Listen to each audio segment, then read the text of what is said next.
Hi guys, we are looking at, this is from CPM course 3. This is section, I believe, section 2.1. So this is 2.1.2. Number 18 is what I was asked to go over.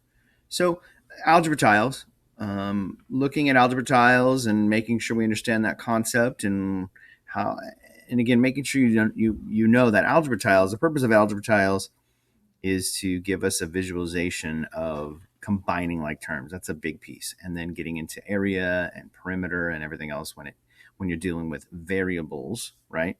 And variable expressions, variable terms. So a reminder, these are the tiles that we are dealing with. And when we look at the tiles, they are specifically named by their area, right? So the area of the 1 by x, the area is x. So that is a x tile. The area of the tile that is 1 by y is y. It's 1 times y, which is y. So that's the y tile. The area of the x by x is x squared. So that's the x squared tile. The tile that is y by y is y squared. So that's the y squared tile. Those are the areas of those tiles as well as the names of them. And then this has a length of y and a length of y, width of x. So this is the xy tile. You could say yx as well. You could put it the other direction, yx.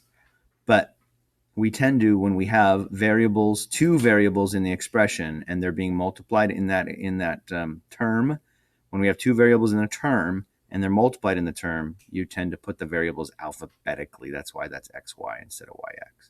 Okay, so here's what I've got. I've got all these tiles. So what are they? So I need to just name them, right? So this guy is the x squared. Let's see, the longer one is the y.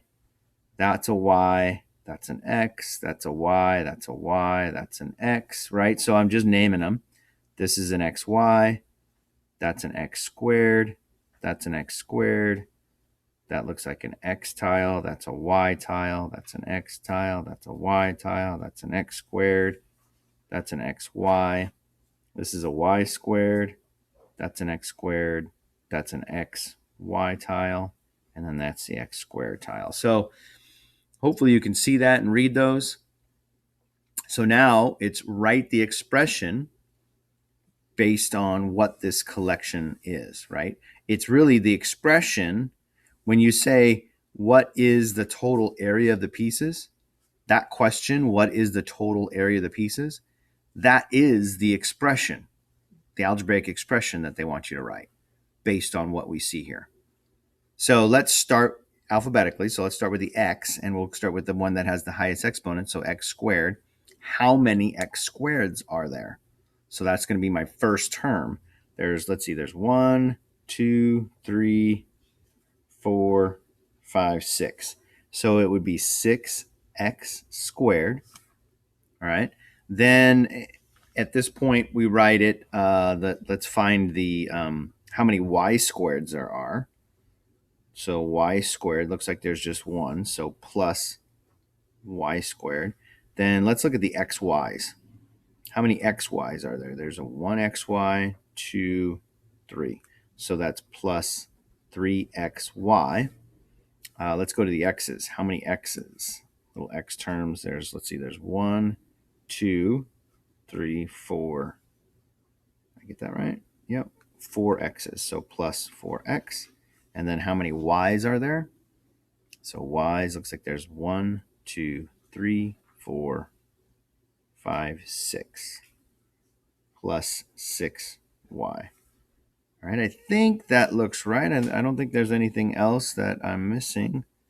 I'm going to just check how many pieces I have. All my coefficients should add up to that. So I have 1, 2, 3, 4, 5, 6, 7. Oh, let me recount that actually. 1, 2, 3, 4, 6, 7, 8, 9, 10, 11, 12, 13, 14, 15, 16, 17, 18, 19, 20.